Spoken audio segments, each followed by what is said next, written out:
Dawn arrived, with rain still clinging to the street. Cold light reflected in puddles, and in the middle of it all, a dog stood alone, mud on its fur, ribs faintly showing, eyes heavy with something deeper than hunger, waiting. Beside a closed door, it sat down, not to rest, but to stay. In front of it lay a pair of old shoes, cracked by time, soaked by rain. The dog did not look at the road. It looked forward, as if it had promised someone it would not leave. Water dripped from its snout. Whiskers trembled. Its eyes stared ahead, patient and silent.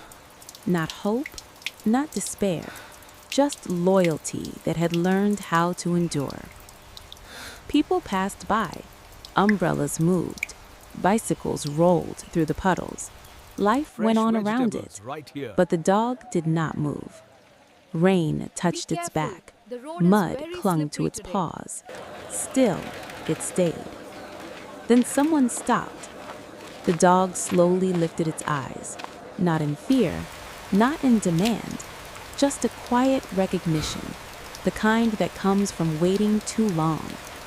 Its tail remained low, its body calm, as if saying, "I am here as I always have been." One wet paw rested gently on the old shoe, not to protect it from the rain, but to remind itself why it was still there. This was not just leather. This was memory. This was belonging. The man knelt. A hand reached out. The dog lowered its head, ears falling back in respect. Trust, fragile yet intact, passed between them in silence. The rain softened. The air changed. The door finally opened. Warm light spilled onto the cold street.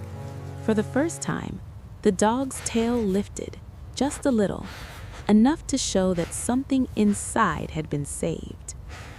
Inside, the dog curled onto a thin cloth, wet fur slowly drying, breathing easing.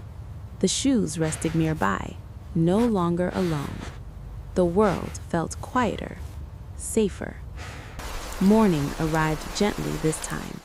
Sunlight touched the street, and near the doorway, the dog slept. Not guarding shoes, but guarding the love it never stopped believing would return.